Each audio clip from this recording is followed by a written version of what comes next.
Episode 93 from everyone. I'm here with Nate Scott, sort of. I'm actually re-recording the intro because I got a little bit wild in the first one, and this felt like a better place to start. So our quick plugs here is to go stream Misaligned in Time, which is a new DOOMSCOPE EP. If you're interested in a music video, hit me up and let's book for the summer.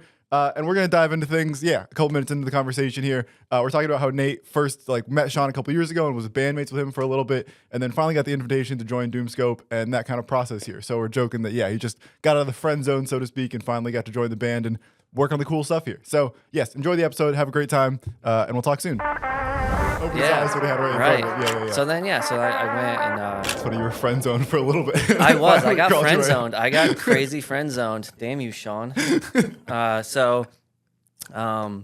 it was cool. And then I go and hang out with them. It was Jay. I don't think I had met Parker yet. I think I met Parker a long time ago, maybe. At one of their time when they were half-hearted, back before they even toured, they were doing some album artwork. Okay. And they wanted an arm that had full tattoos on it to hold these roses. And I went to Sean's old apartment in New Britain to take some photos. Yep. I believe Sean Vogel was there. Bogey's my king. Yes. I've only met him a few times, but I mean, still cool dude. I don't remember if Parker was there or not. If he was, I don't remember. Yeah. Sorry, bro. Love you. There's also so many names and faces that it's easy to get overwhelmed. Right. And so they did the photos, and so I had briefly met Jay back then, but so we were hanging out in his basement, and they were still tracking the bass for this EP, and so I was just kind of hanging out, and at this time, I was just kind of going to be jamming with them for a little bit, and then as time progressed, I started to. Sean had sent me the bass stems for them, and I had sat down at my house and learned a few of them. And then I don't know, I guess at one point I just was sitting at home, and it was right before we were going to do the promos for all this stuff with Dom, and I got a call from Sean, and actually I think it was a FaceTime. I can't remember, but it was all of them, and he's like, hey man, actually when you left that day, he's like, I talked to Jay, and they were just like, hey man, should we just have him be in this from the start instead of just doing 3 people in promos and then eventually add the 4th member? Because I think that's what it was going to be at first. It was going to be them 3 in all the promos, and then once we started doing live, they would just introduce me into the band, and they were like, it just makes sense. Yeah, just do it all at once.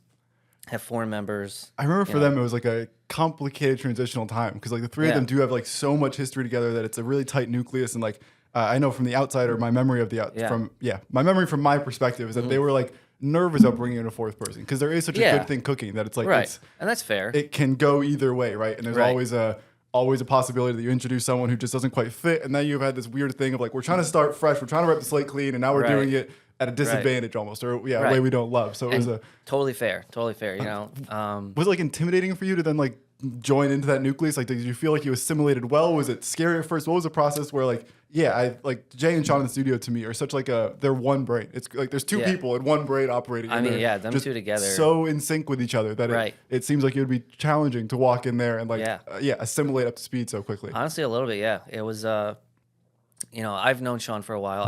I've done stuff with Sean in years past, but and through the years I had kept track with Half-Hearted a little bit. I'd listen to their stuff, and I mean Jay is just Jay. Yeah, dude's just one of one beast. This dude writes the most gnarly shit, right? And excuse me. I was kind of man, and at this point I was I haven't really played bass in a long time. Just own personal stuff. I had put it down for a little bit, and so I was man, I don't even know if I can even fucking play anymore, right? I'm always up to the standard that I used to, right? 100%. I'm always shocked whenever I sit and watch Jay play guitar. I don't realize how intricate the songs are. Whereas it's usually, and especially as Half-Hearted was in the the later stages of Half-Hearted, they're more experimental stuff. A lot of the songs were more pop punk-esh, more lighter, softer, and they're songs that I don't hear and go, damn, that's intricate. And then I would sit with Jay and watch him, do a playthrough or see them live, and be holy fuck, I didn't realize all the nuances. And so now that they're introducing DOOMSCOPE, and it's a much more intentionally musically intricate project. That's not a state champs just to level up to. It is a very challenging step one. And everybody, you know, everyone in this band is just talented. Parker's just nasty on drum. I mean, this Yeah. dude just rips it.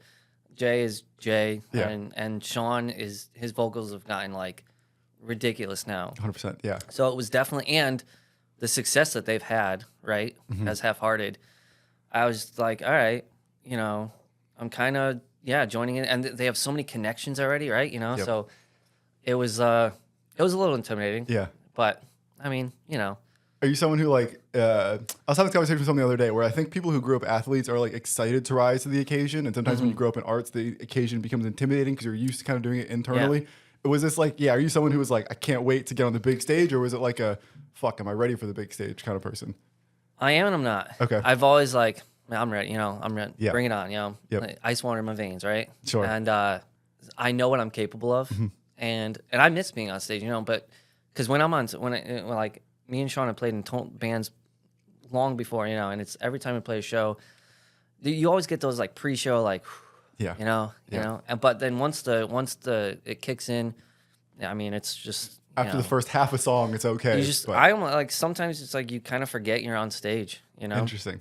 So yeah, it's kind of like I'm ready for this moment, and also like, man, I hope that the first time that we play a show, I don't absolutely just play everything wrong, you know, and I go up there and I'm like, fucking shaking. I can't even begin to imagine. Yeah, I'm not musical. I've never been in a band. I have a drum set behind you, but I'm a year into playing that, 2 years, and even that, I'm still in the very early AC/DC, like very basic stage. And yeah, my guitar is the same thing. Of like, I learned 5 songs that I could cover well, and that's about it. Like, I've never gotten to that next level. And even just like playing in front of friends, I shit myself. Like, Fair. And part of this is because of course, so many of my friends are musical, so I feel like I'm playing like I am an amateur in front of professionals or people who are super experienced in the thing. So there's like as if they're gonna judge me, right? If anyone, they're gonna be more forgiving than anyone else because they remember those days. But in my brain, it feels like a intimidating audience because they're experts in the thing that I'm trying to perform. No, there was a little bit of that when I first joined in. You know, mainly just because again I hadn't played in a while. Yep. And they were fresh off of like starting this new project, so they were just fresh off of Half-Hearted. Yep. And I'm just like, man, Jay just rips, Parker rips. Yeah. You know, Sean. I'm just like, man, I don't even know if I like even fit in right now, you know? So yeah, a little bit, but it's good now. You know, I'm in a place where I'm practicing again every day. And yeah, it's fun. Absolutely. You And know? I know from like the studio sessions you guys are in where, it's funny, we're recording the episode that'll be out in a month talking about the past. And also as you guys are doing this now, as Sean already said on the show, so I'm not saying anything out of context here, but Fair. the project EP2, whatever release 2, whatever shape or form that comes in is already in the work. So it's this like crazy thing of one just came out, we're already celebrating this. And every week we're in the studio working on it, or every week you guys are in the studio and once in a while I'm fortunate to go, hey, You know, it's impressive. It's very impressive. I don't think I've been in a band like this where they are just consistently. I mean, I don't remember back in the day. I think when we were in band, we just wrote stuff, we played it, and then I was like, all right, well, whenever we decide to write more, we'll write more. I mean, this is like, they are so ahead of the game. Back that first time, 2 years, whatever it was, 2 Novembers ago that I hung out with him, he was showing me stuff for this project. Interesting. And then he's like, and we have songs too, like for the next year after that will be either whatever it was, right? This project or this project. I'm like, God damn, dude, you guys are like way ahead of the curve, right? It's the difference between being 16 and 28 or whatever the numbers are. Of just at 16 massively it's all prepared. 100%. You know? And now they've been through the ringer. I think it's, I feel like they're in a great position now where it's like they've had the learning experiences and now it's like, all right, we're here, 100%. We have the tools. Now where can we go with this 100%. thing? And it feels like an exciting time. Yeah. It was definitely like I wanted to do this, right? And it's a huge, it's even more of a commitment now because of the level that they've built themselves up to already with Half-Hearted. And now this project, and it's like, okay, this is not just we are doing it for fun, obviously. 100%, yeah. But I think we all have goals in mind, right? Yeah. We'd be naive to say we don't have goals in mind. I have goals in mind that I want for this project, right? Yeah. Obviously, I know we're going to be just, we're releasing songs, we're having fun, and whatever happens, happens. But I think if you ask any of them at any point in time, like, what are your, like, big goals for this? I think we would all agree that we want to do something else. 100%. More than just, like, what we're doing right now. You know what I 100%. mean? In a sense, I guess, if that makes any sense. There's you know? aspirational goals. Like it 100%. feels like there is something here, and now it's our job to like Right. take that to the free market and see if the market agrees with us. But there's Right, the challenge there of exactly. like, okay, well, how do we convince the market? How do we put ourselves in the market Right. enough times, enough people can latch onto this thing, and 100%. that snowball can start to form. 100%. Beautiful. It sounds like this was kind of like your return to bass. I believe you're like a drummer by trade. As I did my Instagram research here, it Yeah. seems like that was a lot of what you've done. Like A little bit of both. Where are you as like where's your first instruments? Are you 5 years old, banging on pots and pans? Like where does this thing kind of start for you? Yeah, so I think it really all started where kind of everyone starts, right? You're in elementary school and they go, you know, you're gonna be in fucking band, so Yep. pick an instrument, Sure. you know. And I also do come from like a musical family. Okay. I don't want to necessarily say that it's like in my blood, because you know, I don't know. I always, when people are like, you're naturally gifted or talented hate at that, that. a little bit, right? There's some truth to that because I refuse to parents- accept it. You're correct, yeah, but but I like refuse to two accept two it. parents that are athletically gifted, right? Yeah, of course, their offspring is going to be more genetically gifted towards being athletic, coordinated, this and that. So I think that's where it comes. So it's more like the coordination, right? My mom is a pianist, vocalist. My grandfather was a jazz drummer. Interesting. My brother plays drums. Were these like full time? Like your mom is a vocalist and what else? Pianist. Is that like is she a piano teacher full time or is this like a hobby on the side? She's always just played piano. She sings in church choir, and she's always just played piano. Gotcha, okay. And you know, writes. She'll do her own like notes too on like when she's got her stuff practicing for church pieces and stuff. I have a undergraduate degree in psych, and I think it's generally useless and like not something that I apply all the time. But my brain here immediately, the psych part of my brain goes to nature and nurture here. It's like I don't know if you're born a musician, but Yeah. when you're born into a household where people are constantly playing music, your brain is naturally going to go, "Hey, what's that?" And Yeah. for me, it's like I grew up Right. playing soccer, and neither my mom or dad played soccer, but from the moment my mom is South American, she's Chilean. So Okay. from the moment I was born, everyone in her family, she's the youngest of 9 also. So Yeah. and I'm the youngest All right. of like our generation. Fair. So we were just showered in gifts, and it was just soccer jerseys, soccer balls, like everything South America. What do you give a boy is soccer stuff. It is like Right. that's where it came from. Yeah, my Naturally, dad right? played Yeah. hockey and like so I guess there was some athleticism there, and I got into cross country and running and ran marathons. Like there's the work ethic of sports. Right. But for me, it's like I don't think anyone made me a soccer player. I think just having a soccer ball from every second of my life that was possible. And it sounds like a similar thing it's here. a very similar concept, right? Yeah. It's I don't think I shouldn't say you're not, but I don't necessarily think that somebody is 100% just naturally. Like you're not born and you're like, okay, you're a musician. You still have to put the time and the effort into practicing, right? Yeah. But like you said, when it's around you, it's easier to do that. Yep. So, and that's where it started. And then, going back to what I was saying, so now elementary school, right? They're like, okay, well, pick a fucking instrument. You're gonna be in band, right? And I don't know. I just like clarinet. Kind of was like, okay, I guess this thing, right? So I played clarinet, and then I think at one point, shit, oops, worries. I'm just breaking your shit. When was it? It was made I to be think broken. middle school. What was it? Because my brother also played trumpet too, right? Okay. The whole Yeah. I played fucking cello thing, growing right? up, Yeah. so sometimes. yeah. Excuse me. And so I think we were at a school play or concert where the elementary school went first and then middle school. And the concert director, band director, kind of knew my mom a little bit just from the school district, being musicians as well. And just knew Brandon, right? I think being involved in the school, my mom kind of knew him a little bit, right? Sure. So they were talking afterwards, and when I was peeking in, the orchestra was getting ready to go on. And I think I remember going, "Oh, what is that? That looks really cool. I want to do that." And the orchestra director was like coming around the corner, and she's like, "That's a cello." I'm like, "No, not that. That, the one behind him." And she's like, "The bass, the double bass." It's like, "Yep, that's the one. I want to do that." The biggest one, yeah. Yeah. So I think at one point, I asked my mom. I said, "Hey, if I were to stop playing clarinet, is that okay?" And she's like, "That's fine. Do you want to do something else?" I said, "Yes, I want to do that." And she's okay, but if you're going to do that, then you need to take it just as serious as the clarinet was, right? I was like, "Yeah, of course." And just kind of started from there. And I started in 6th grade orchestra. Oh no, I'm lying. 7th grade orchestra. Okay. And then played all through high school. Hell yeah.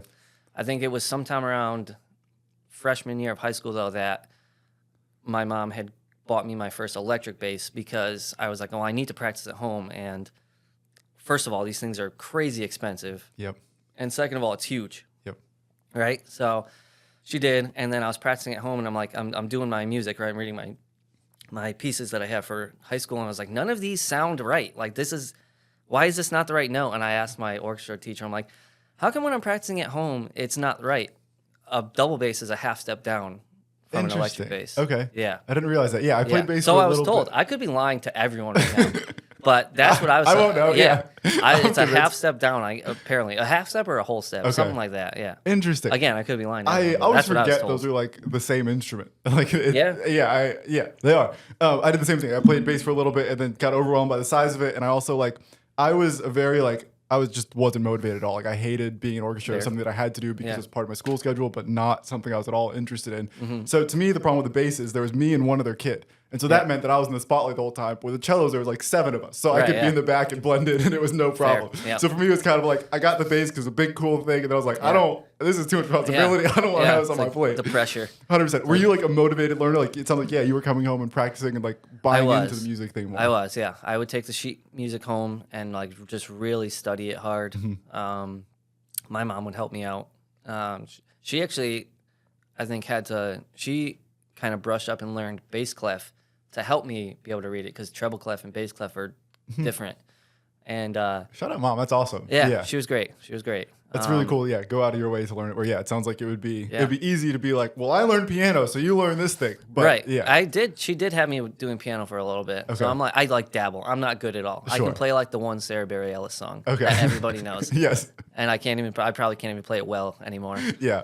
But I understand, my loose understanding is that piano is like the best foundational instrument, that even if you only have a little bit of it, it goes a long way. And just understanding theory and how all the scales tie together. It just, it's the most basic and accessible way. Right. Because you could visually see the steps between like A and B, and like that's a whole step, or A sharp, that's a whole half step. And it's easier to, I guess it would be easier to, because it's visually you can see the notes and where they are in the scale, right? There's also something like concrete about it, where this was my, when I went from, I played cello through, I think, 8th grade, and then in high school I didn't do much, and then somewhere later in high school, maybe my junior year of high school, I got my first guitar and started playing that a little bit, and in my basement, YouTube videos, like just kind of basic ultimate guitar tabs, like the easy entry level. But my issue with cello is that and I was just talking about this last week, but on cello they have like obviously the finger positions, and they have like the tape or whatever to help me find it. And then at some point, as they get going, they take the tape off and like, use it by ear, learn it by ear. Right. And to me, it's like I'm not musical. Like this, I don't. Like, nah, dude. I don't have that in me. Like I need this thing. And so when I got guitars, like thank God there is like a place my finger is supposed to go. There is no looking I have to do it. I think piano is a similar thing there, where there's concrete buttons of like do this or don't do this. There is no nuance. Right, because there's no frets. There's no frets. Fretless. There's no mark. There's no, and it's kind of cool because on a cello and a bass and a violin, whatever, there are no, on a fretless electric bass, you still have the fret markings on the top. Sometimes they even have like the ghost fret. It's just like a line to tell you where. It's still, there's still nothing there, so you still get that fretless sound, but some of them still even do have like the line. Interesting. Okay. Whereas, there's no fret markings or nothing. There's nothing, so it's just memorization and muscle memory. Were you like getting involved in like in our school with like chamber orchestra as like orchestra, but for more specialized and determined kids? Like, were you going deeper into it? I did. I was able to do a few of the school plays in the pit. Cool. Okay. Yep. Interesting. Yep. Totally different pit than a metal show. Very much so. A fun pit. Yeah. It sounds like a cool way to like apply the instrument. I think my other problem with like string instruments is they just felt dated, and they're not, right? They're still big, massive symphonies, but that's like an interesting application to it that I think works in the band context of like what I was learning to do was produce what's on the paper, and what you're doing in the pit is like learning how to support a show and make a feeling and an emotion. Right. It feels like a more holistic cues, thing. There are cues to the show, their play. There are full songs when they're singing on stage. So it's fun. It's a lot of practice. Yeah. You have to, you're obviously practicing when they're rehearsing the show. And that was a lot of fun. I got to do that a few times. But other than that, I never really took it outside of high school or my middle school and my high school. I never did anything where they were asked to like do something else, And then do drums get introduced somewhere in this period as well? Drums were a long time ago, actually. Okay. Yeah. So again, my brother and my grandfather my brother is, my grandfather was a jazz drummer. So that just naturally, I was like, oh well, I want to do that too, you know. Yeah. And that was cool too because he would try and teach us to read music, sheet music for drums. I can't fucking do that. Okay. Never got it. That's Do also not understand it. also one of my fascinating things. Like some people are very like theory inclined and want the pen and paper, and some people Yep. are more of a feel one. It sounds like you're more of the feel kind of For guy the there. drums, yeah, 100%. It's Interesting. just like it's more of just listen and kind of visualize the drum kit and get it because there's no fucking way I was being able to read that sheet music. I don't understand it. It seems simple enough because it's like there's like an X for like the hi-hat and like the one note on the bottom for a snare and like there's not too much shit. But then when you get into like a sheet of jazz music, it's ridiculous. It's crazy. It's funny. As someone who's not musical, I need the sheet music. It's the only way that it like makes sense to me because people like talk through and they'll count through it verbally and like it just doesn't like stick in my brain. I need the piece of paper to like tie it all back to and then I can go. But yeah, that's a part of my goal of learning drums is just like understanding what's happening. Where like before the drums, I didn't know to like crash and rise. Like I don't know which one's which, and like sonically, I can't tell the difference. Like imagine looking at a transcribed piece of music from like Buddy Rich. No Like, thanks. what the fuck is this? I'm good. Yeah. Yeah, it's like hieroglyphics. 100%. Like, what is this? I want nothing to do with it. No, yeah, it just nothing. doesn't click for me at all. Get this out of my face. I don't want it. Hell yeah! And then when do you go from like the string instrument to like the electric bass? When does that become like your main thing? Well, so I was using it to practice, right, for orchestra, and then I was like, well, I mean, I love this anyway, right? So I just kind of started to play more at home, and then from there it turned into getting a better electric bass because the first one I bought, or I didn't even buy it, my mom bought it. It was, I still remember it. It was one of the Yamaha packs that came with like a little amp. It was the Yamaha RBX 100, I think it was. Okay. Yeah, total piece of shit, right? But it worked. But right? also perfect for a beginner without having to spend $600 of commitment. It's like, all right, let's spend $200 here, get something that if it goes to a yard sale for $75, right? we're okay. Exactly. Yeah. And then from there, then it was like, okay, now the more I played, the more I. Then later on in high school, I started playing in bands with some of my high school friends. After high schools, I met Sean after high school. Okay.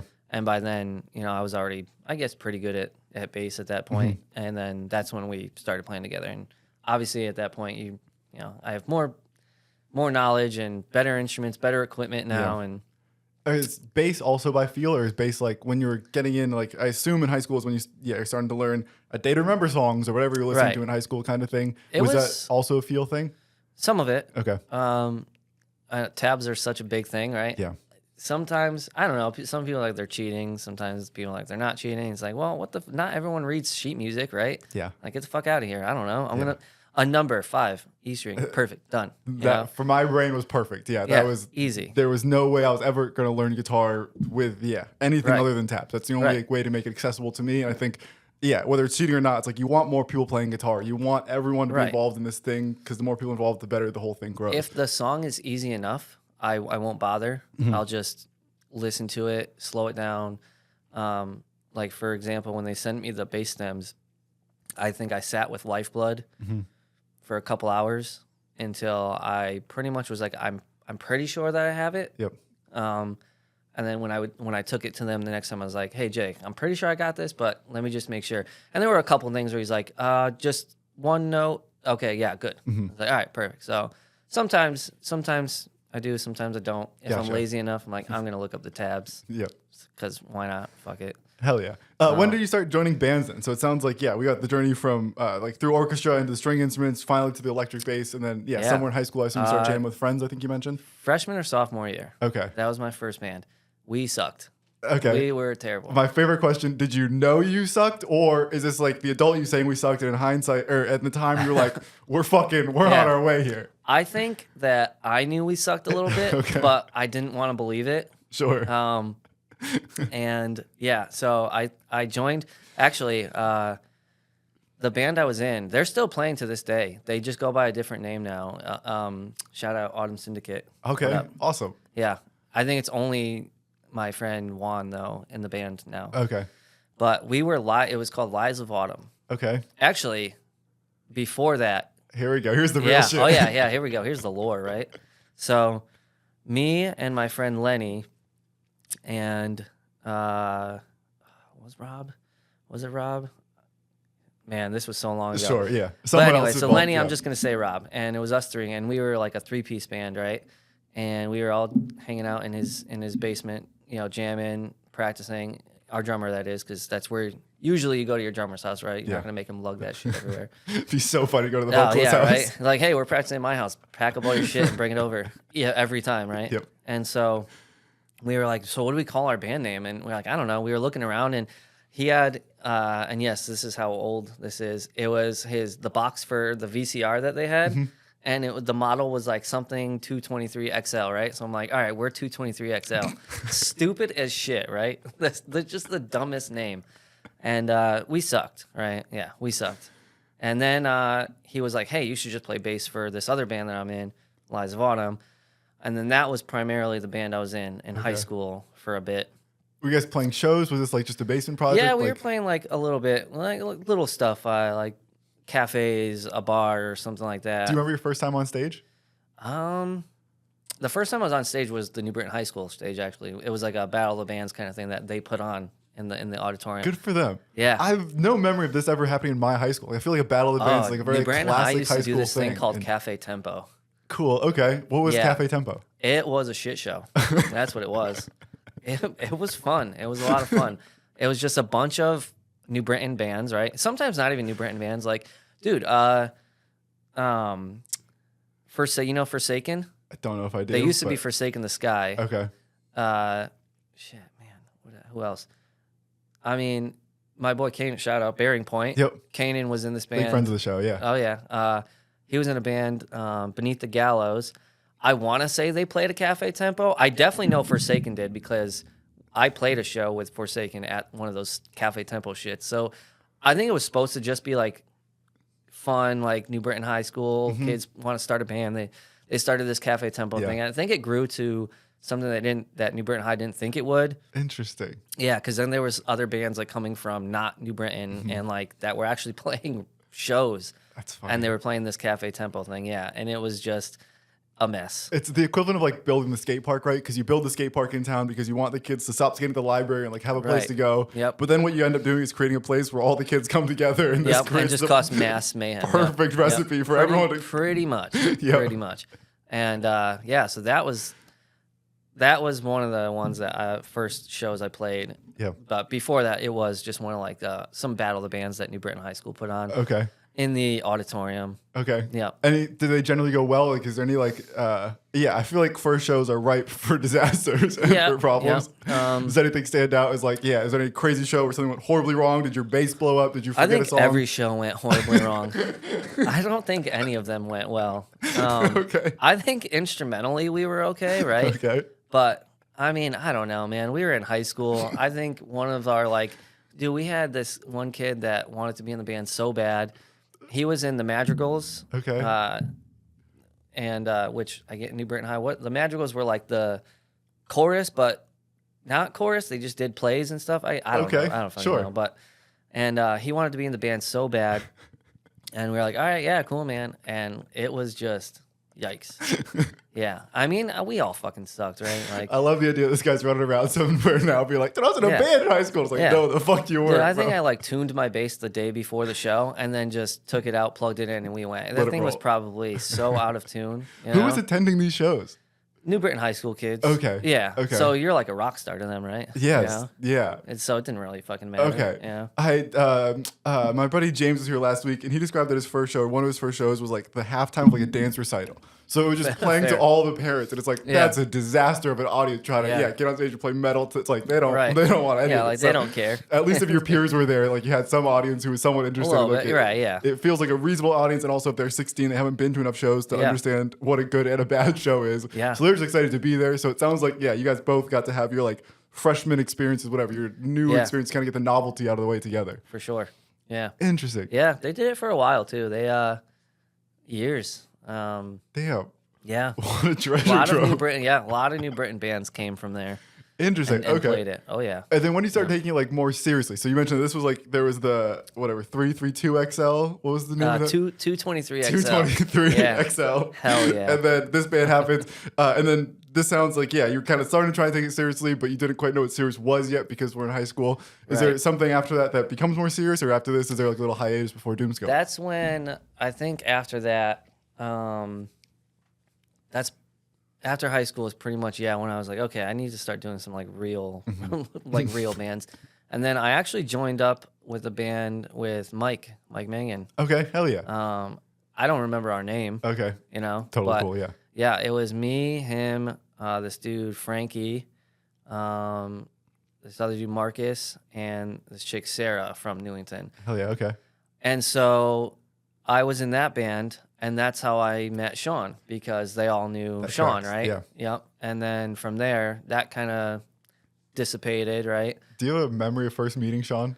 This is one of those niche questions, but I Right. asked because my buddy James had a crazy story about meeting someone last Fair, week that I'm glad I fair. asked. So I don't seeing if I think can strike so. gold twice. I don't think so. Okay, I totally think the fine. first memory I have of meeting Sean was because I actually started dating that girl Sarah for a little bit. Okay. And I think we were just in her driveway, and Sean was over. Maybe Sean was friends with her little brother. Okay. I think maybe Sure, I can't. yeah. It's so long No ago, worries at all. right? Yeah. I think that was one of the first memories I have of meeting Sean. And then from there, I think someone said that they had a band. I don't even remember how that went, but next thing you know, I'm playing in a band with band. Sean. Yep. Hell yes. Okay. Yeah. And then was that band, again, like playing shows, I assume VFWs, maybe playing the underground once or Yeah. twice? Like what kind of things was that band getting up to? Yep, we played underground a few times. There was a number of bands we were in, right? I was in bands with Sean. I mean, we had a couple projects, right, throughout the years. I don't think okay. we really knew what we were actually kind of. I mean, we knew what we were doing, but like it just kind of shifted a bunch of times Sure. into like playing kind of similar music, and then we would just change our band name and like do this new project, and then change the band name, do a new project. Joey was our vocalist at one point. Okay. And then, oh shit, man, what else?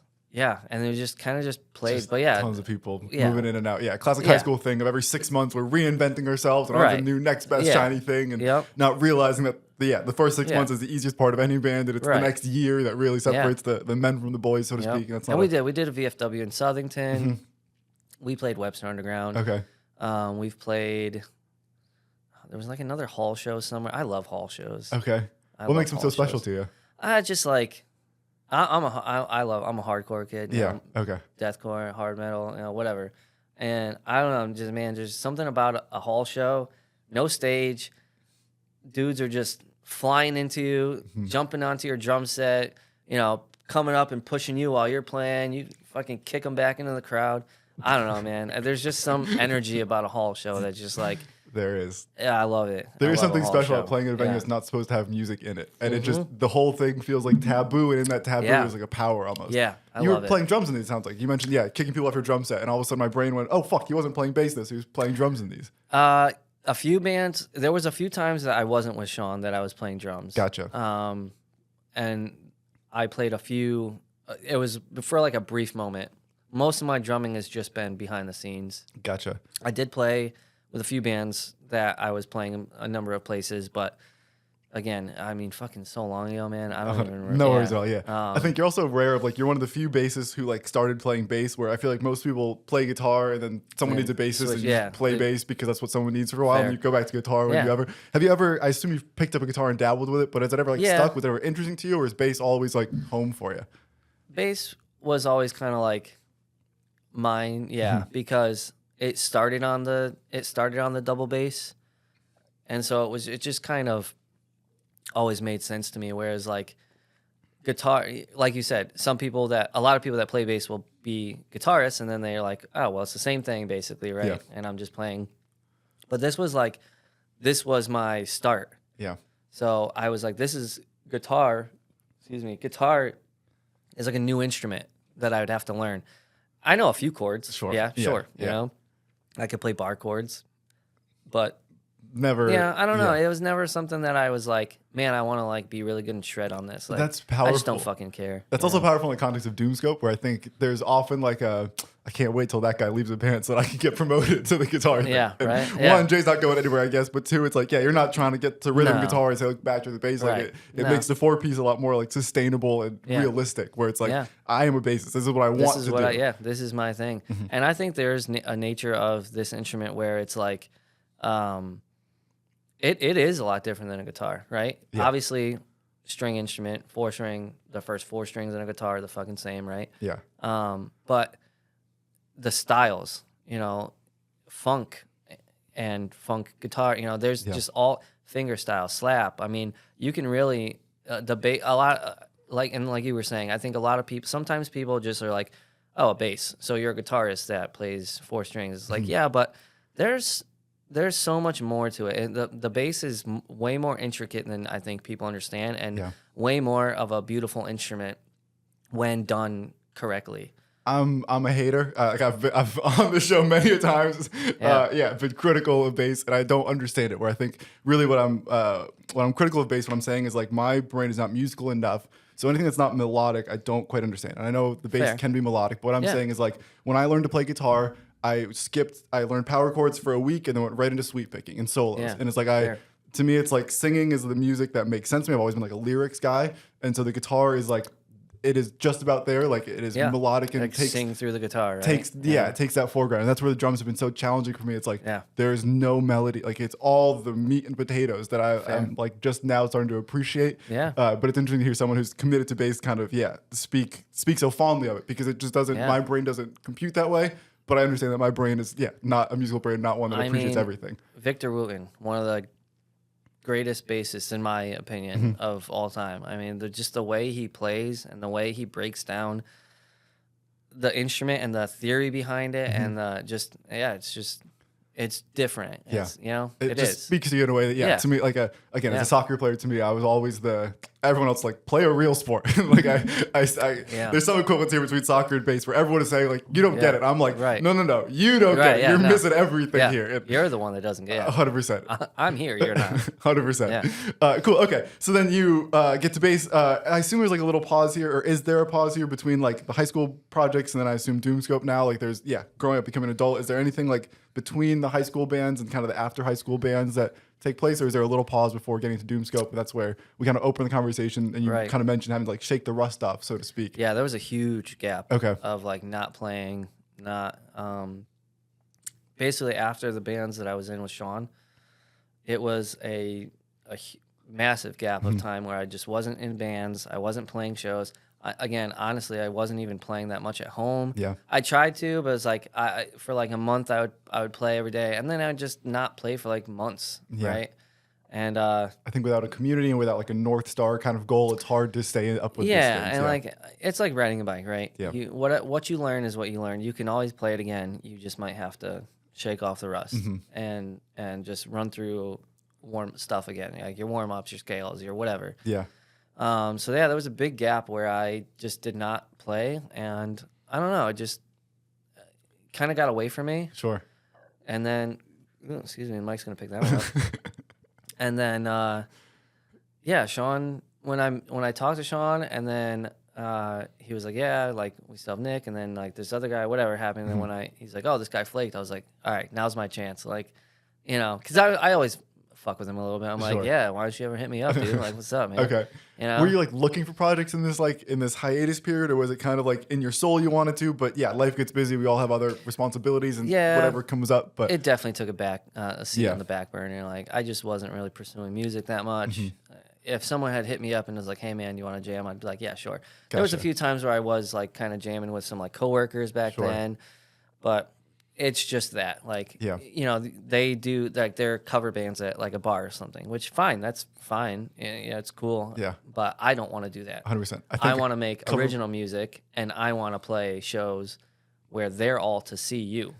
I think a cover band is like a cheat code to make money in music, but I would argue that it can't be as fulfilling as making your own thing, where you're by nature you're living in someone else's shadow, and that is you're going to be hired at a bar, you're going to be hired at a wedding, like there is a lot of financial opportunity there, but I think as someone who's creative, it's like I don't know, there's a time and a place for it, and certainly if that excites you and that makes you happy, and like that is an easier way to get in front of a crowd, it's a much simpler path to success in music. Absolutely, you definitely make money doing it, and you can make enough money to pay your bills and have a sustainable lifestyle doing that. 4 or 5 shows a week, wherever, at this place, but like you said, it's just, to me at least, that just wouldn't be fulfilling. To some other people, it's like, they love it. They love playing these covers. They love playing to that crowd, and that's fine. I kudos, man. I think this is also the commend difference of having a Sean in your band versus not having a Sean in your band, right? When you Yeah. have like studio access that's so readily available and someone who's so competent in what they're doing and excited to do it, Right. it makes creating original music so much easier. Where it's I so think nice. so many of my friends one of the things that I often hear is like, we would love to, but we don't have $1,000 to go spend at this guy's studio on a Saturday. Like our Saturday, we have to work overtime to hopefully pay for the instrument and the strings and all the other stuff that goes into being a band, all the other hundreds of expenses that go into making this thing work. It is, dude. It's so nice. 100%. It's so nice having someone like Sean who is so well versed in the recording aspect of everything. Yeah. And also give you like the luxury to like explore. Yeah. Where I think is the other big problem of like once you set a studio date and you've invested so much money into it, it's kind of like, this is it. That's this is right. the thing. Yeah. And when you have the opportunity to every week, every day, I assume you could text Sean today and be like, hey, dude, I have this bass idea. And he would make half an hour today to whatever, make this thing work. Or whatever. even the next time, or sometime, right? Yeah, it for sure. Because, you make that date, right? You go do your thing. You get that couple out, 8 hours, whatever you do. But that's it. If you want to re-record something, then they're just like, well, my schedule's kind of booked, and then you need this money to redo something, re-record. Yep.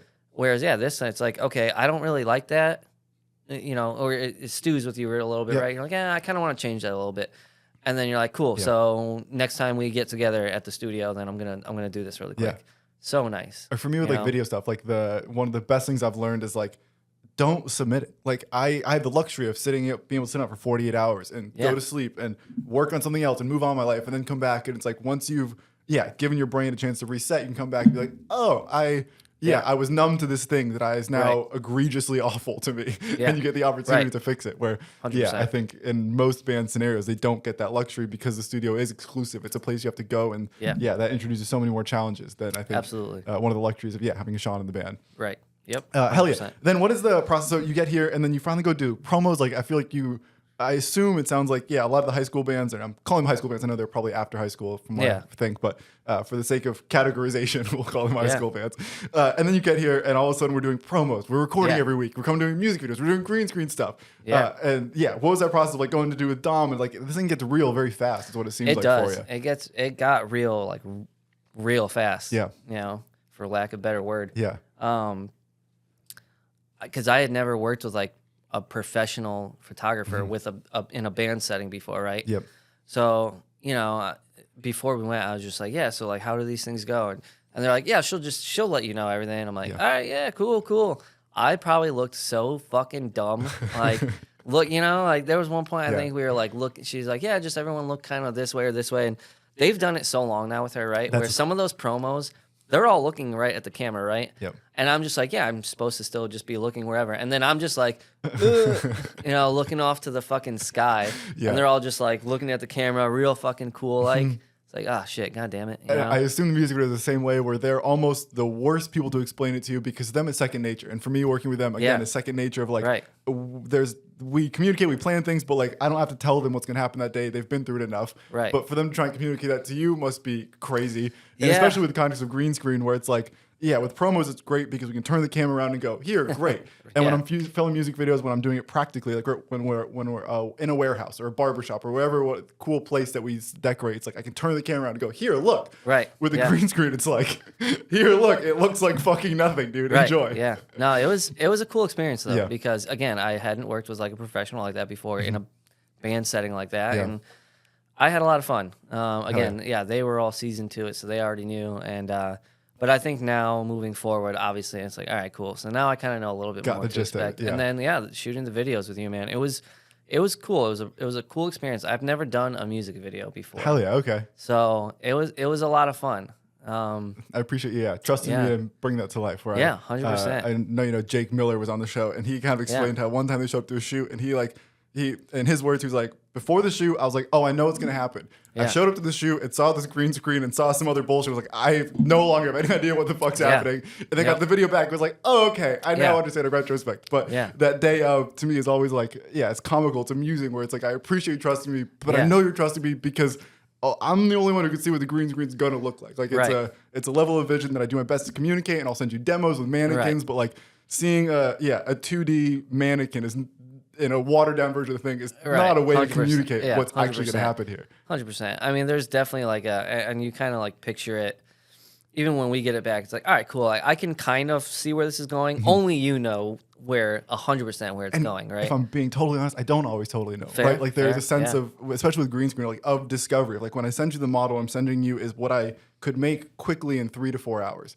Right. which is very different than what's going to happen when I have when I have the actual takes in front of me, I have the full time to really dive into this. Yeah. But it's like, it's not worth fleshing out the full idea before the idea has been approved. So then it becomes this weird balance of like, I Yeah. need to send you enough to communicate the idea, but Yeah. not enough so that if we don't like the idea, that I'm now overcommitted to this idea. Right. Yeah. 100%. It was a cool experience, though. I will say. yeah. I'm definitely looking forward to doing more in the future too, because Mm-hmm. now it's like now I've got a foot in the door. I've got my feet wet. I know what to expect now, Hell yeah. and it's a little bit more like I can be a little bit more relaxed too, because I think some of those green screen things I was like, all right, I can do. It's not that. I think it's also, You it's know? just, I empathize with bands and it's a challenge that I'm always trying to work on. It's like, I don't know how to make the green screen more comfortable, where it's like, Yeah. it's just naturally uncomfortable because it's so weird. It's not a thing that we've experienced much. And again, Mm-hmm. when you're in the warehouse, there's some part of your brain that goes like, okay, here's what I'm doing. Here's the vibe. Here's what it is. Yeah. You are more informed about how you should feel about the thing. Mm-hmm. Whereas the green screen is so dry, and like my description of always green screen is like, it's not art anymore. It's science. There is Fair. like, I'm not creating art. I am creating the right balance of lighting and making sure the light's not bouncing off the screen onto you guys, and that the metal on your guitar isn't reflecting the green so it disappears. Like there's all these like nuanced things that are no longer art anymore. And I think as an artist, it's like, how do I interact with it? Like it's too sterile to really give you a vibe and communicate what's happening here. Yeah, 100%. And it's a constant challenge for me. Like I want people to be confident. I want you to pretend like you're on stage here. Right. But you're not on stage. Right. And as much as I want you to pretend that way, I you're know. objectively It's not. and I think from at least my perspective, Mm-hmm. You obviously do your best to try and emulate that, Mm-hmm. right? And then I think that's where like the kind of creativity and the like, all right, cool. Well, I'm a fucking like I'm out there anyway, right? Yeah. I'd like to say I'm pretty creative and like I fucking don't care what other people think about me, right? Mm-hmm. So then it's like you kind of just all right, get into that mindset of like I'm Yeah. on stage and I'm about to go Yeah. fucking nuts, right? Yep. And that's where experience is so big, where my assumption would be that for Sean by now, it's like, okay, I can look past the green screen and imagine a stage here. But Right. first green screen and first music video is a tough time to Yeah. look past these sensory overload kind of things here. Yeah. So I think so for me it was just like, all right, cool, yeah, like it's different. Yeah. And I've never done it before, but you know what? We're in it. I'm diving in 100% and let's do it. Yeah, and now it feels like you're fully up to speed now. Where like as I'm in the studio sessions with you guys every week, like I enjoyed we were there a week or two ago, and you guys were working on something, and you kind of went over Sean's shoulder and said, "Hey, dude, this maybe this." And I don't want to get too much into here because I don't know how much they want to talk about, but Fair. and it made me happy to be like, oh, he's fully like here. This is no longer a 3 plus Nate. This is a full 4 unit where you're very comfortable saying, "Hey, dude, I think I can overrule you. I think I have a better idea than what you got going on." Yeah, here. you suck. I don't. No, just kidding. But yeah, it feels like it's a much more comfortable, actualized environment now. And I think Sean said it when they were here. Him and I have worked together before, obviously. So him and I are already like, I'm definitely comfortable with him, 100%. It was a little bit like at the start, because I definitely remember one of the first times we were there in the basement studio, and they had already done stuff. They had already tracked. And I was like, oh, this bass line would sound pretty cool at this part if we did this. And then, like, in my head, I'm like, yeah, that'd be cool. And, like, I think at the time Jay was like, oh, yeah. Or, like, Sean was like, yeah, cool. But maybe, I don't know, this is just me. But after I left, they were probably like, I mean, nah, not really. Like, we're going to keep it like this. But, and I think at that point, maybe I was trying to overcompensate a little bit for, like, being the new guy and, like, trying to put my creativity and my musical influences into it.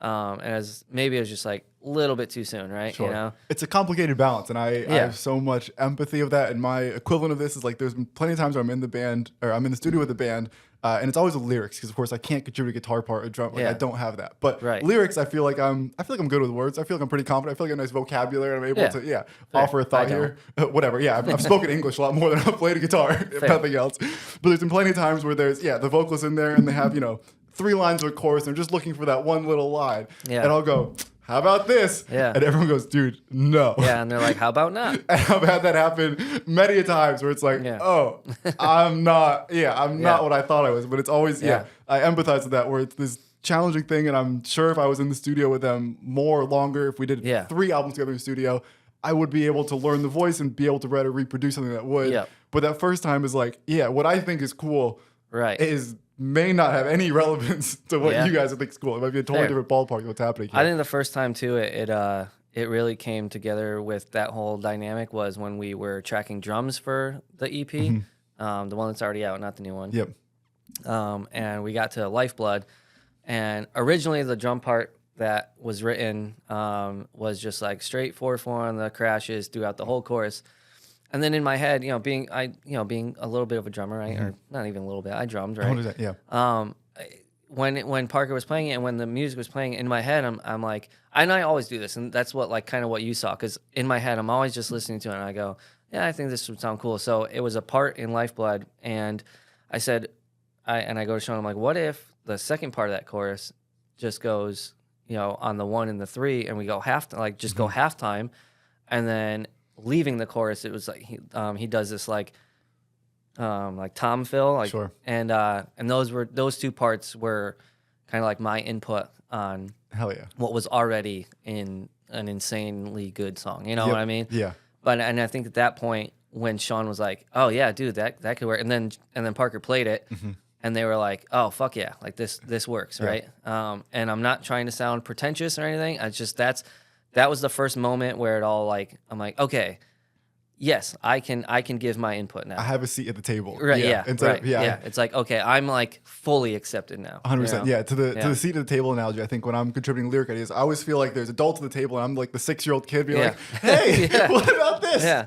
And you're right. Yeah. And they're like, okay. And 100%, yeah. It sounds like once you finally get to contribute the idea, you get a literal seat at the table. You're finally, okay, and then hearing it, and then hearing it fully done now, and hearing the song, it's like, all right, it's like that was me. Because I'm not technically on that record, right? Sure. So I was like, all right, it's for me personally, it's like, okay, I have a little bit to. Well, actually, technically, I am. I did some tambourine, Ooh, little tambourine. Yeah, a little tammy tam, Do you know what song that's in? We did it for a couple of the courses. Okay. Yeah. I don't remember which ones, but that's how musically ignorant I am. I haven't heard a tambourine yet, but it's very quiet. I think it's more so there to just kind of fill out. Okay. Stuff like interesting. I mean, if you listen hard enough, you could probably hear it. But I think it is more like just kind of fill out the choruses a little bit. But if a musician listens hard enough, they would hear it. I don't think I could hear it no matter how many times. I've heard it a bunch at this point, and I'm drawn. I'm like mentally going through a Rolodex of like, is it this one? Is it this one? Is it that one? But you're gonna go back now and like, oh, I think I. 100%. We'll go. Yeah. So that was kind of like, all right, I contributed, and I feel, at least for me, it's like, all right, I feel like I'm a part of this project now. Yeah. Officially. Yep. And that's gotta be huge. It's a good feeling, yeah.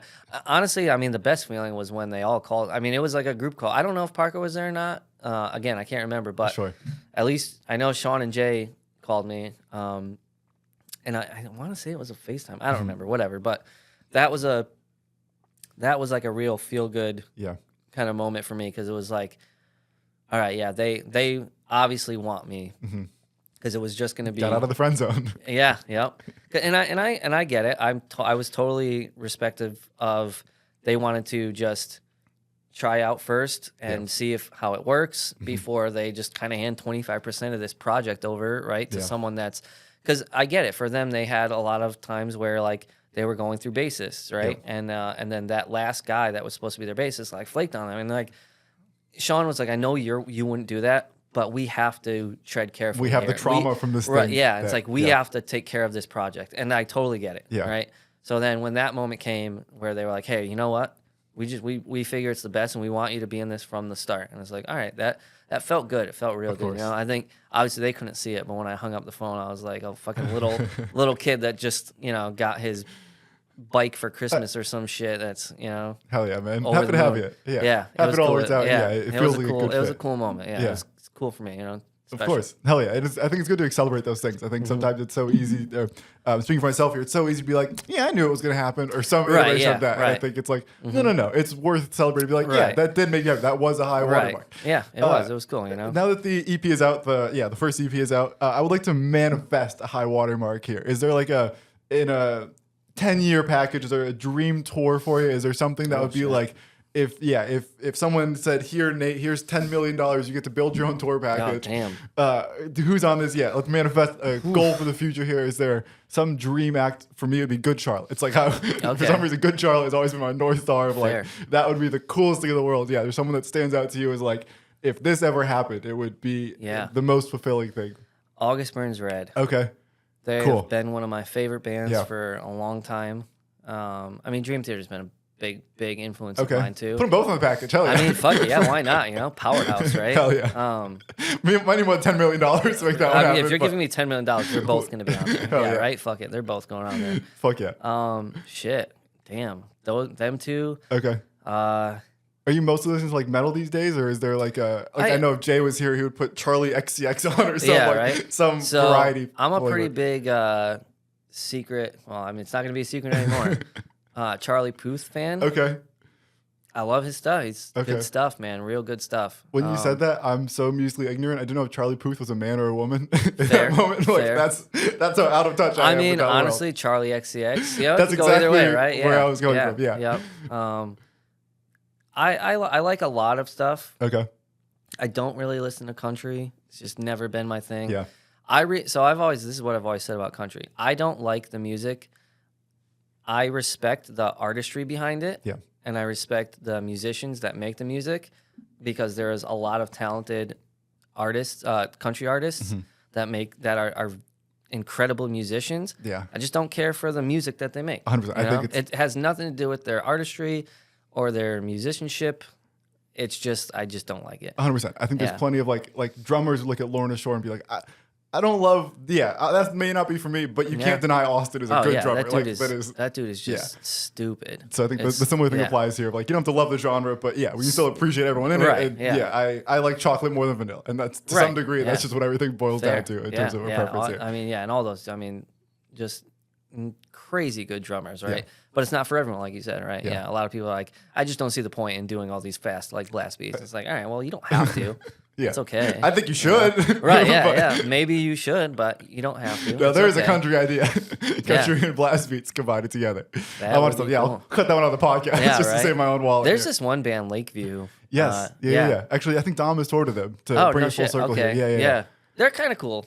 I'm hoping that because Lakeview, the Straight View, it's definitely not Straight View we're talking about. Not Straight View, Definitely, Lakeview, I'm almost positive she's toured with them and good friends with them as well. Yeah, they're kind of cool. Here. Yeah. Fuck yeah. As we wrap up here, we've successfully done our hour about music stuff here. Holy shit. The other part I like to chat about here is the Barber side of things that I think is fascinating here. I know. So I believe from my cheat sheet, my research here, that's a great thing. I'm always terrified when someone gets to an hour and goes, fuck, it's only been an hour. And it's like, oh, my bad. Sorry, fam. Yeah. Good we got here fast. I believe from my little cheat sheet here that barbering starts in like 2017. Did you around there? Did you was that like your first choice here? Did you go through other like lines of work and be like, this isn't for me, I need to be more independent here? Like, how do you arrive at barbering? Yeah, school has never been my thing. Never been good at school. Fuck it, right? Sure. I did do a little bit of community college, but I knew that wasn't going to be for me, right? So naturally, it's like, all right, well, I gotta find like sustainable work. Something's gotta pay the bills. Yeah. Yep. And I jumped around from job to job, mostly trades, which, they're hardworking, man. Yeah. I'm not hardworking in certain things. 100%. Yeah. I am 100% hardworking. It's about finding the flavor of work that aligns with you. Yeah. I need to enjoy it, right? Yeah. Obviously, music. I'm definitely hardworking with that. Yeah. My work ethic as far as like manual labor, like that kind of shit, nah, man, it's just not there. I'm not even gonna fucking construction, electrician. What were you? I did roofing for a little bit, like with solar. Interesting. Okay. Yeah, and they had me doing a couple things like install.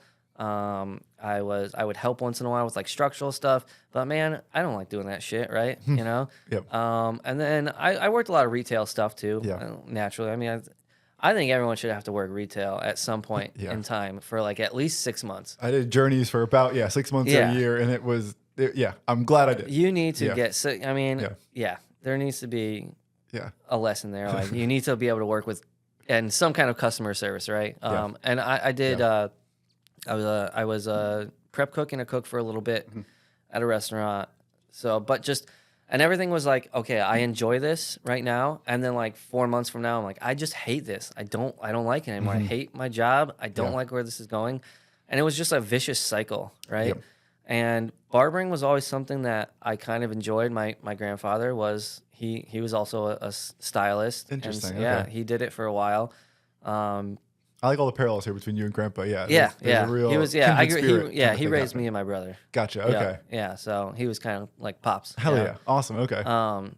And so I just kind of like it was always something I enjoyed. Never really thought I would like do it. And then after what was the last thing I did?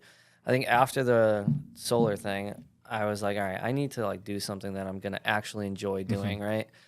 And I said, you know what? I'm just gonna go find a barber school, right? A barbering program or whatever it is, right? Yep. I knew a few other people that I had worked with in the solar company that had gone that same route.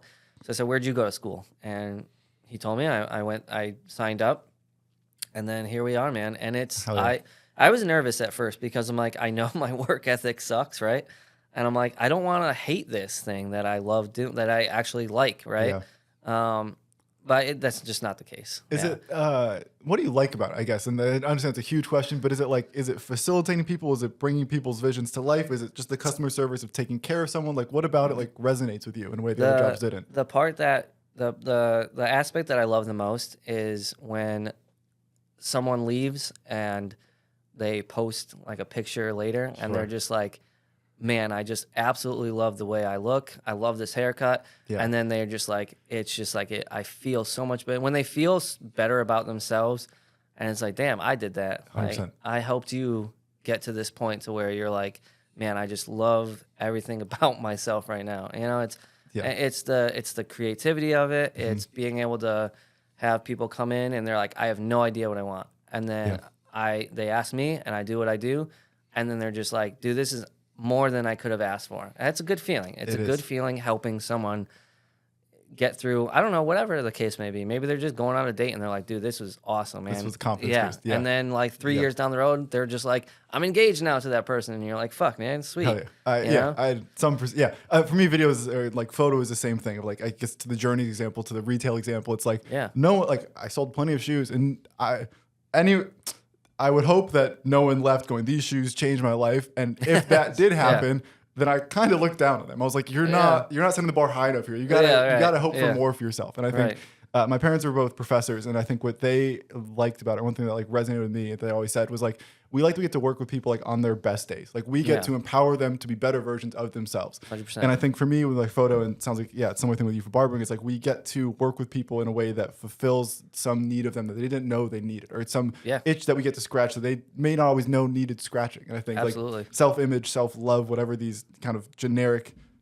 pop culture, pop psychology terms are easy to overuse, but it's like, this is a valuable thing that if we can make someone's day better, like it is empowering. Like I think it is, and I think this is where like something like solar is like, you don't really see that. Like, when their bill comes in 6 months and it's $100 less than it would have been, it's like that'll make them happy, but that'll never make it back to you, and you don't get to see that on the day of when you're making a mess in their front yard and creating all the whatever problems that come with having your house under construction or whatever. 100%. Or they're just pissed because their system's not on yet 6 months later. Yeah. And you're like, this whatever. 100%. Yeah. And I think that there is something special to be able to work with people in a way that, is on their best day, or in a way that helps them reach their best day. Yeah. And it's like immediate feedback too, right? The minute I'm done and they're just like, man, I literally this morning I did like a haircut this morning because my brother, he's actually trying to get a startup company going with one of his buddies for like videography and stuff like that. They're building a portfolio. So they did some stuff at the barbershop, and mine was just kind of like a staged haircut, right? With my cousin. Sure. But we had a walk-in come in and I was like, I got time, right? Yeah. And he told me what he wanted, and afterwards he was just like, "Dude, this is great." It's that immediate feedback of like, "All right, I did something good today." And then hopefully, I would hope then they're just that carries on through their day, and now who knows? Maybe now they just have a much better day than they were having before. 100%. I this is a tangent here, but I do a lot of work with a company that does like concerts for colleges is one of their big gigs. Okay. So all the spring concerts, all those kind of things, like they're the production company. So the school calls them, and then these people get the staging and the lighting and talk to the artist. And like, I guess they don't talk to the artist that much, but whatever. Yeah. They do all the shit that makes the show kick. Right. And so I often interview students, and usually I'm interviewing 17-year-olds, whatever, freshmen in college, whatever, 18, 19-year-olds. And I'm saying, the company that I work for is all about making people happy as their motto.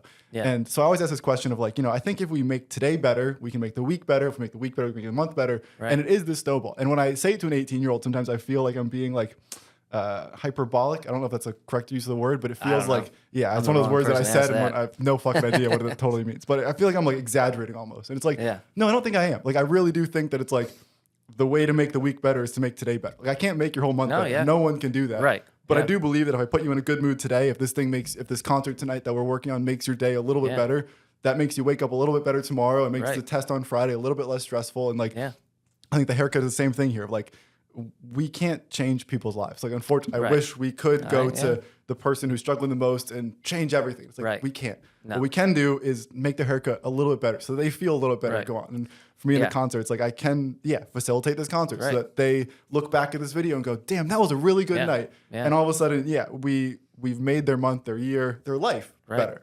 And it's, a haircut is not going to change your life, but the momentum from this thing absolutely has the power to change I could do this one thing, Mm-hmm. and then you hope, right? And then it's like, okay, now it's like a domino effect, right? I could do this one thing for you, and then that just falls into the next thing, and it snowballs from there. And then they're just like, I've done so many haircuts for people that have job interviews, and then they're just, next time I come, I'm like, so how'd it go, man? And they're like, dude, I started last week, and it's like, great, that's fucking awesome. Hell yeah, that's beautiful. Yeah, it's a good feeling. I think the one challenge of haircutting or barbering or any kind of like working on people is this always challenge of like, the first haircut didn't look as good as the haircuts we're doing now. Was it challenging to make that leap from, I assume you start on what are they called? Mannequin hair kind of thing? Yep. I assume there's a leap there from the first time that a real person is in the chair. 100%. And that sounds like the scariest fucking thing in the world. It's like, now this person is literally in my hands. Like, their fate the rest of the day, it's like, you can fuck it up bad enough to have the opposite effect of all the good things you just talked about. So you do start on the mannequins. You can't do a walk-in until, I think it was like 200 hours or something. Okay. And also, I went to school in East Hartford, so it was kind of like, all right, cool. I'm just doing like fucking crackheads anyway, right? Sure. So, you know, it's not like you need to look good for your dealer, right? Sure. And it's easy to do a fade with low stakes. Right. The standards were super low. Now there was some like business guys that would come in, and but that jump to the next doing a real person is like, all right, this isn't just like hair that was like poked into a piece of fucking plastic, and you can see like the lines of like where it's like a grid of hair. Like, your head is not a grid of hair. Like, this is not New York City, right? And it was a little scary because you know how many? There's been at least a handful of people that got up off that chair, and then they probably got in their car and they're like, "What the fuck did this kid do to my head?" 100%. Yeah. Yep. I agree. I'm like, if I look back and looked at some of those haircuts, I'd be like, damn, you need to come see me right now because I can fix that. The same thing with photo and video stuff. It's like, I would like to believe everyone's had a good experience, and in recent times, I would bet that they probably have, or I'd be far more confident in that. Yeah. Mathematically, I've done way too many for everyone to have had a good experience. Like, it would be arrogant and impossible for me to think that in the hundreds, if not thousands of projects done at this point, that every single one of those 1,000 people, if it's 1,000 projects and it's 5,000 people or something, it's like, there's no way all 5,000 of them had 5-star reviews here. Right. And I would like to believe that's always the goal. And again, I think I'm closer to reaching that now than I ever have been. But 100%. Certainly day one, I was further from it than mathematically. Way further. And, that's a big goal of mine, is to win. So there's a Barber Expo every year, the CT Barber Expo. It's one of the biggest actually in the country. I don't want to say world because I don't actually know, but I know it's one of the bigger ones, if not the biggest one in the country. That's interesting. I do know that some barbers do travel from like, there was a few from like New Zealand there last year. I've worked with a bunch of barbershops, and I had a roommate who's getting her barber's license. So this is all very familiar world to me. This big expo, And they do competitions, right? So a goal of mine has always been, and last year's the first year I actually competed, and it's they do like a speed fade. You get like 15 minutes, and you have to do like a skin fade, or at least like there's parameters like of the competition. It can't be like this length to start and yada yada, right? Yeah. And that's a goal of mine, to win, because I want the bragging rights. And be like, I'm the best. It's good to put on the window of the shop.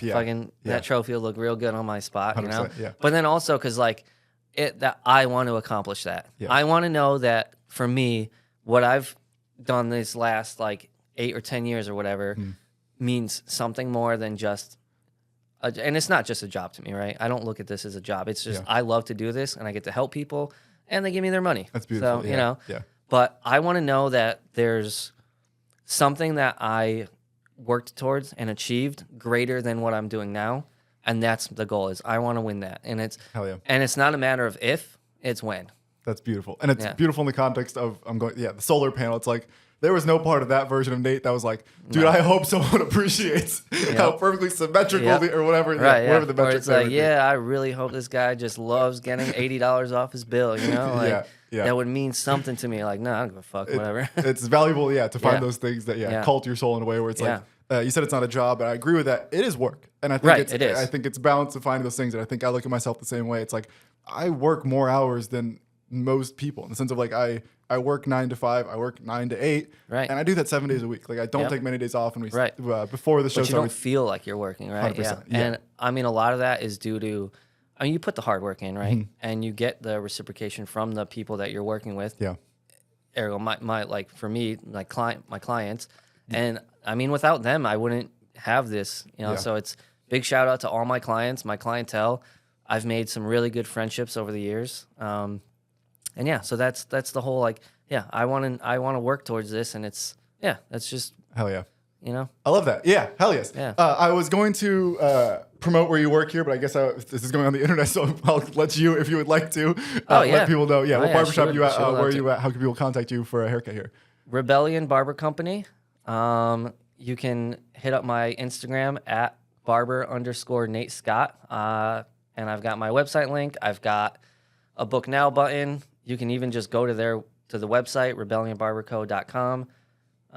Check us out. All three of it. We got 3 people. It's the owner, Sherry, me, and this dude, Greg. And you can see any one of us, or all 3 of us are very capable of doing stellar work. Fuck yeah. I think that's the other key part is, working around people that inspire you, make you feel like you're doing the right thing. 100%. Yeah, we got a good vibe going over there. Beautiful. Yes. Yeah. Go see Nate, Rebellion Barber Co. in West Hartford, Connecticut. And listen to Doomscope. Go stream the EP. Yes. Misaligned in Time is now streaming everywhere. Misaligned in When this comes out, it was streaming everywhere for longer than it's been now. Right now it feels very I fresh know, in a month. But Future. It'll be on. But hell, yes, go enjoy it.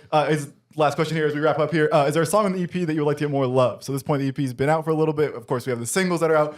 If for someone who is just listening to the band, just hearing this for the first time, just introduced to Doomscope for the first time, is there a song on the EP that they should start with? Where would you recommend, like, this is the one for you right now? I mean, just me, Celestial. Okay. That's That, on Celestial Penance? That one is that one to me at least. Yep. So for new EP, start with that one. Yep. Maybe, I love that one. Fuck yeah. That's my favorite. But Live with the Memory is a really good one to start with too. Hell yeah. It's just enough to grab you, and then and they're all good. But Yes. start with maybe those 2. I'm a big fan of all of them. The reason I ask is because I think Yeah. when someone says, listen to the album, my brain goes, Where? But if I have a song, it's like, okay, if this is the song on the album, then great. I'll start there, and that is my on Kinda ramp. to mix get around into. a little bit. Yeah. Beautiful. Episode 93 from everyone with Nate Scott. We did it.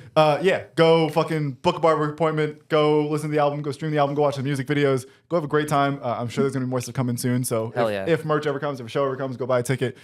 By the time this thing comes out, who knows? You guys are picking out. Yeah. Things move. Buy it things move from quick future sometimes.